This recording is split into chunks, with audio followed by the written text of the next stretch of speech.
Hey everybody, tonight we're going to be reading Chapter 3 of Harry Potter and the Sorcerer's Stone by J.K Rowling. I hope you guys enjoy. The Letter from No One. The escape of the Brazilian boa constrictor earned Harry his longest ever punishment. By the time he was allowed out of the cupboard again, the summer holiday had started, and Dudley had already broken his new video camera, crashed his remote control airplane, and first time out on his racing bike, knocked down old Miss Fig as she crossed Privet Drive on her crutches. Harry was glad school was over, but there was no escaping Dudley's gang, who visited the house every single day. Pierce, Dennis, Malcolm, and Gordon were all big and stupid, but as Dudley was the biggest and stupidest of the lot, he was the leader. The rest of them were all quite happy to join in Dudley's favorite sport, Harry hunting. This was why Harry spent as much time as possible out of the house, wandering around and thinking about the end of the holidays where he could see a tiny ray of hope. When September came, he would be going off to secondary school, and for the first time in his life, he wouldn't be with Dudley. Dudley had been accepted at Uncle Vernon's old private school, Smeltings. Pierce Polkiss was going there too. Harry, on the other hand, was going to Stonewall High, the local public school. Dudley thought this was very funny. They stuffed people's heads down the toilet the first day at Stonewall, he had told Harry. Want to come upstairs and practice? No thanks, said Harry. The poor toilet has never had anything as horrible as your head down it and might be sick. Then he ran before Dudley could work out what he'd said. One day in July, Aunt Petunia took Dudley to London to buy his Smeltings uniform, leaving Harry at Mrs. Fig's. Mrs. Fig wasn't as bad as usual. It turned out she'd broken her leg tripping over one of her cats, and she didn't seem quite as fond of them as before. She let Harry watch television and gave him a bit of chocolate cake that tasted as though she had had it for several years. That evening, Dudley paraded around the living room for his family in his brand new uniform. Smeltings boys wore maroon tailcoats, orange knickerbockers, and flat straw hats called boaters. They also carried knobbly sticks, used for hitting each other while the teachers weren't looking. This was supposed to be for good training for later life. As he looked at Dudley in his new knickerbockers, Uncle Vernon said gruffly that it was the proudest moment in his life. Aunt Petunia burst into tears, and she said she couldn't believe it was her Ickle Duddlekins. He looked so handsome and grown up. Harry didn't trust himself to speak. He thought 2 of his ribs might already have cracked from trying not to laugh. There was a horrible smell in the kitchen the next morning when Harry went in for breakfast. It seemed to be coming from a large metal tub in the sink. He went to have a look. The tub was full of what looked like dirty rags swimming in gray water. "What's this?" he asked Aunt Petunia. Her lips tightened as they always did if he dared to ask a question. "Your new school uniform," she said. Harry looked into the bowl again. "Oh," he said. "I didn't realize it had to be so wet." "Don't be stupid," snapped Aunt Petunia. "I'm dyeing some of Dudley's old things gray for you. It'll look just like everyone else's when I'm finished." Harry seriously doubted this, but thought it best not to argue. He sat down at the table and tried not to think about how he was going to look on his first day at Stonewall High, like he was wearing a bit of old elephant skin, probably. Dudley and Uncle Vernon came in, both with wrinkled noses because of the smell from Harry's new uniform. Uncle Vernon opened his newspaper as usual, and Dudley banged his smelting stick, which he carried everywhere, on the table. They heard the click of the mail slot and flops of letters on the doormat. "Get the mail, Dudley," said Uncle Vernon from behind his paper. "Make Harry get it." "Get the mail, Harry." "Make Dudley get it." "Poke him with your smelting stick, Dudley." Harry dodged the smelting stick and went to get the mail. 3 things lay on the doormat. A postcard from Uncle Vernon's sister Marge, who was vacationing on the Isles of Wight, a brown envelope that looked like a bill, and a letter for Harry. Harry picked it up and stared at it, his heart twanged like a giant elastic band. No one ever in his whole life had written to him. Who would? He had no friends, no other relatives. He didn't belong to the library, so he'd never even gotten a rude note asking for books back. Yet there it was, a letter addressed so plainly there could be no mistake. Mr. H. Potter, The Cupboard Under the Stairs, 4 Privet Drive, Little Whining, Surrey. The envelope was thick and heavy, made of yellowish parchment, and the address was written in emerald green ink. There was no stamp. Turning the envelope over, his hand trembling, Harry saw a purple wax seal bearing a coat of arms, a lion, an eagle, a badger, and a snake surrounding a large letter H. "Hurry up, boy," shouted Uncle Vernon from the kitchen. "What are you doing, checking for letter bombs?" He chuckled at his own joke. Harry went back to the kitchen, still staring at his letter. He handed Uncle Vernon the bill and the postcard, sat down, and slowly began to open the yellow envelope. Uncle Vernon ripped open the bill, snorted in disgust, and flipped over the postcard. "Marge is ill," he informed Aunt Petunia, "ate a funny whelk." "Dad," said Dudley suddenly. "Dad, Harry's got something." Harry was on the point of unfolding his letter, which was written on the same heavy parchment as the envelope, when it was jerked sharply out of his hand by Uncle Vernon. "That's mine," said Harry, trying to snatch it back. "Who'd be writing to you?" sneered Uncle Vernon, shaking the letter open with one hand and glancing at it. His face went from red to green faster than a set of traffic lights. And it didn't stop there. Within seconds, it was the grayish-white of old porridge. "Petunia," he gasped. Dudley tried to grab the letter to read it, but Uncle Vernon held it high out of his reach. Aunt Petunia took it curiously and read the first line. For a moment, it looked as though she might faint. She clutched her throat and made a choking noise. "Vernon! Oh, my goodness, Vernon!" They stared at each other, seeming to have forgotten that Harry and Dudley were still in the room. Dudley wasn't used to being ignored. He gave his father a sharp tap on the head with his smelting stick. "I want to read that letter," he said loudly. "I want to read it," said Harry furiously, "as it's mine." "Get out, both of you," croaked Uncle Vernon, stuffing the letter back inside its envelope. Harry didn't move. "I want my letter," he shouted. "Let me see it," demanded Dudley. "Out," roared Uncle Vernon, and he took both Harry and Dudley by the scruffs of their neck and threw them out of the hall, slamming the kitchen door behind them. Harry and Dudley promptly had a furious but silent fight over who would listen at the keyhole. Dudley won, so Harry, his glasses dangling from one ear, lay flat on his stomach to listen at the crack between the door and the floor.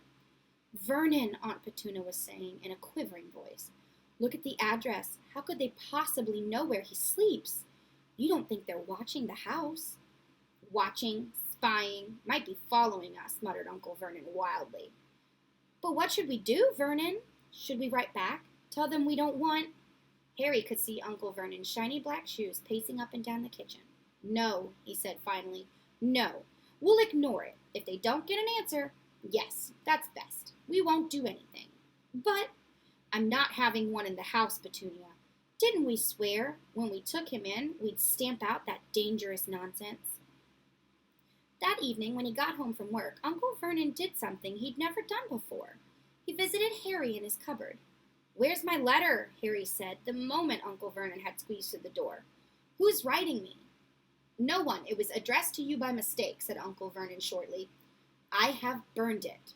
"It was not a mistake," said Harry angrily. "It had my cupboard on it." "Silence!" yelled Uncle Vernon, and a couple of spiders fell from the ceiling. He took a few deep breaths and then forced his face into a smile, which looked quite painful. "Yes, Harry, about this cupboard. Your aunt and I have been thinking.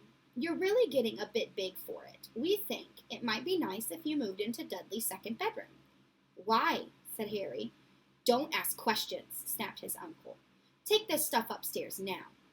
The Dursleys' house had 4 bedrooms, one for Uncle Vernon and Aunt Petunia, one for visitors, usually Uncle Vernon's sister Marge, one where Dudley slept, and one where Dudley kept all the toys and things that wouldn't fit into his first bedroom.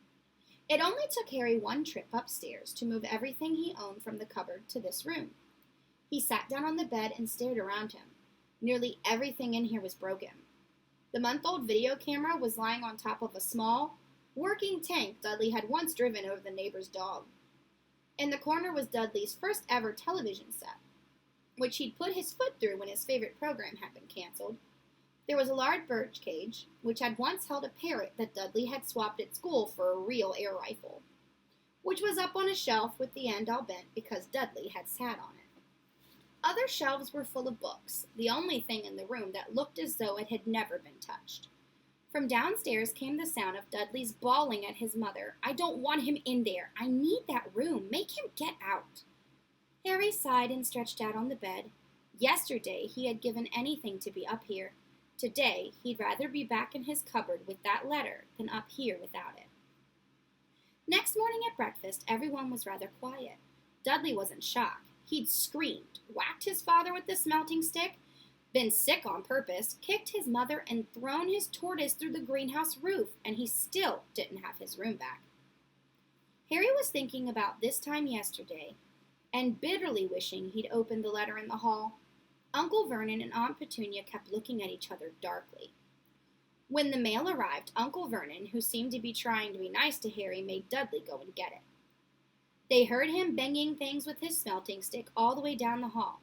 Then he shouted, "There's another one! Mr. H. Potter, the smallest bedroom, 4 Privet Drive."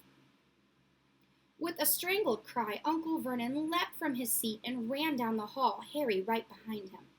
Uncle Vernon had to wrestle Dudley to the ground to get the letter from him, which was made difficult by the fact that Harry had grabbed Uncle Vernon around the neck from behind. After a minute of confusing fighting, in which everyone got hit a lot by the smelting stick, Uncle Vernon straightened up, gasping for breath, with Harry's letter clutched in his hand. "Go to your cupboard, I mean your bedroom," he wheezed at Harry. "Dudley, go, just go." Harry walked around and around his new room. Someone knew he had moved out of the cupboard, and they seemed to know he hadn't received his first letter. Surely that meant they'd try again, and this time he'd make sure they didn't fail. He had a plan. The repaired alarm clock rang at 6 o'clock the next morning. Harry turned it off quickly and dressed silently. He mustn't wake the Dursleys. He stole downstairs without turning on any lights. He was going to wait for the postman on the corner of Privet Drive and get the letter for number 4's first. His heart hammered as he crept across the dark hall towards the front door. Ugh! Harry leapt into the air. He trotted on something big and squishy on the doormat, something alive. Lights clicked on upstairs, and to his horror, Harry realized that big, squishy something had been his uncle's face. Uncle Vernon had been lying on the foot of the front door in a sleeping bag, clearly making sure that Harry didn't do exactly what he'd been trying to do. He shouted at Harry for about half an hour and then told him to go make a cup of tea. Harry shuffled miserably off into the kitchen, and by the time he got back, the mail had arrived right into Uncle Vernon's lap. Harry could see 3 letters addressed in green ink. "I want," he began, but Uncle Vernon was tearing the letters into pieces before his eyes. Uncle Vernon didn't go into work that day. He stayed at home and nailed up the mail slot. "See," he explained to Aunt Petunia through a mouthful of nails, "if they can't deliver, then they'll just give up." "I'm not so sure that'll work, Vernon." "Oh, these people's minds work in very strange ways, Petunia. They're not like you and me," said Uncle Vernon, trying to knock in a nail with a piece of fruitcake Aunt Petunia had just brought him. On Friday, no less than 12 letters arrived for Harry. As they couldn't go through the mail slot, they had been pushed up under the door, slotted through the sides, and in a few had even forced through the small window in the downstairs bathroom. Uncle Vernon stayed at home again. After burning all the letters, he got out a hammer and nails and boarded up the cracks around the front and back doors so no one could go out. He hummed Tiptoed Through the Tulips as he worked and jumped at small noises. On Saturday, things began to get out of hand. 24 letters to Harry found their way into the house, rolled up and hidden inside each of the 24 eggs that their very confused milkman had handed Aunt Petunia through the living room window. While Uncle Vernon made furious telephone calls to the post office and the dairy, trying to find someone to complain to, Aunt Petunia shredded the letters in her food processor. "Who on earth wants to talk to you this badly?" Dudley asked Harry in amazement. On Sunday morning, Uncle Vernon sat down at the breakfast table, looking tired and rather ill, but happy. "No post on Sundays," he reminded them cheerfully as he spread marmalade on his newspapers. "No letters today." Something came whizzing down the kitchen chimney as he spoke and caught him sharply on the back of the head. Next moment, 30 or 40 letters came pelting out of the fireplace like bullets. The Dursleys ducked, but Harry leapt into the air trying to catch one. "Out! Out!" Uncle Vernon seized Harry around the waist and threw him into the hall. When Aunt Petunia and Dudley had run out with their arms over their faces, Uncle Vernon slammed the door shut.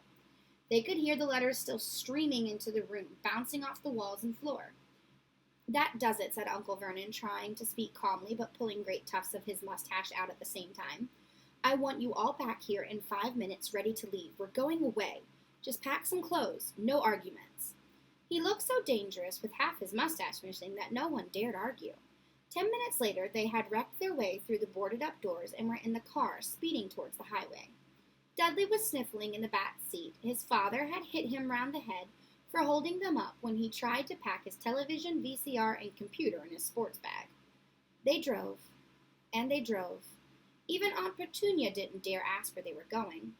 Every now and then, Uncle Vernon would take a sharp turn and drive in the opposite direction for a while.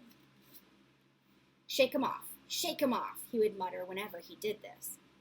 They didn't stop to eat or drink all day. By nightfall, Dudley was howling. He'd never had such a bad day in his life. He was hungry, he'd missed 5 television programs he'd wanted to see, and he'd never gone so long without blowing up an alien on his computer. Uncle Vernon stopped at last outside a gloomy-looking hotel on the outskirts of the big city. Dudley and Harry shared a room with twin beds and damp, musty sheets. Dudley snored, but Harry stayed awake, sitting on the windowsill, staring down at the lights of the passing cars and wondering.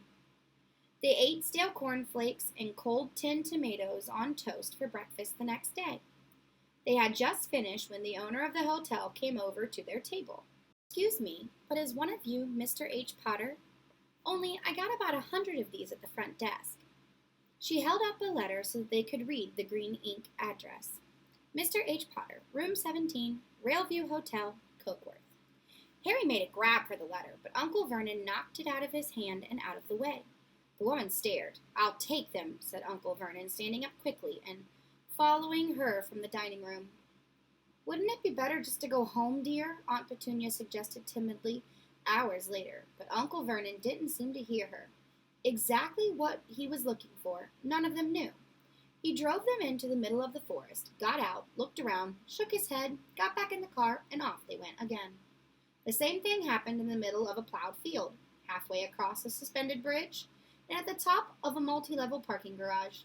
"Daddy's gone mad, hasn't he?" Dudley asked Aunt Petunia dully late that afternoon. Uncle Vernon had parked at the coast, locked them all inside the car, and disappeared.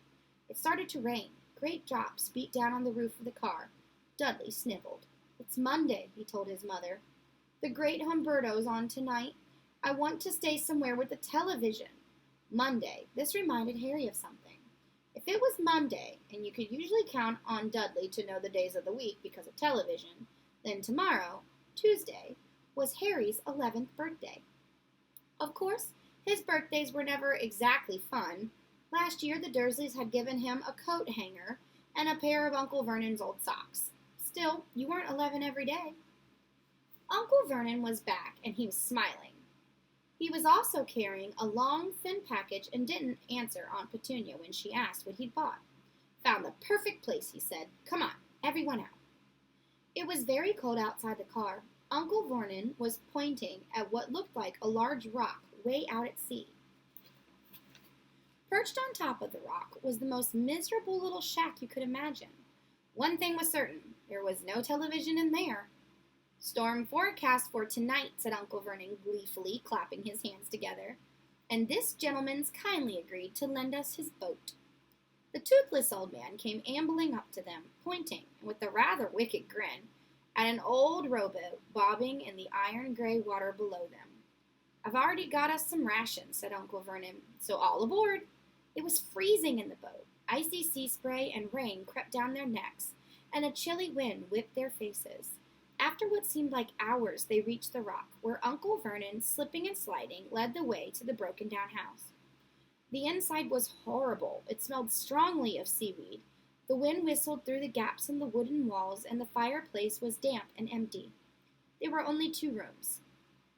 Uncle Vernon's rations turned out to be a bag of chips each and 4 bananas. He tried to start a fire, but the empty chip bags just smoked and shriveled up. "Could do with some of those letters now, eh?" he said cheerfully. He was in a very good mood. Obviously, he thought nobody stood a chance of reaching them here in a storm to deliver mail.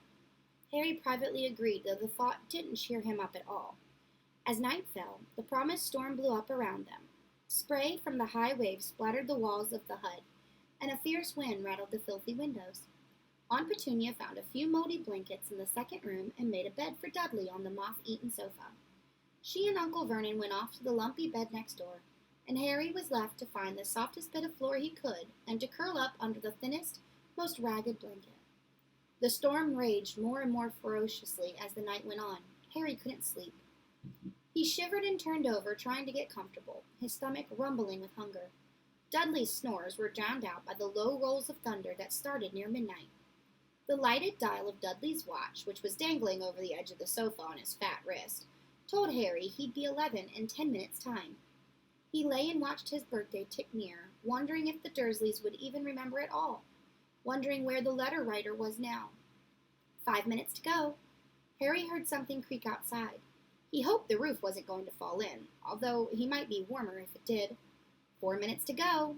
Maybe the house in Privet Drive would be so full of letters when they got back that he'd be able to steal one somehow.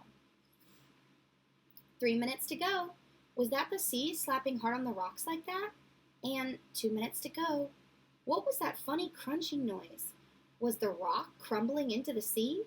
1 minute to go and he'd be 11. 30 seconds. 20. 10. 9. Maybe he'd wake Dudley up just to annoy him. 3. 2. 1. Boom! The whole shack shivered as Harry sat bolt upright, staring at the door. Someone was outside, knocking to come in. And that is the end of our chapter. I hope you guys enjoyed it. I will see you next time. Bye-bye.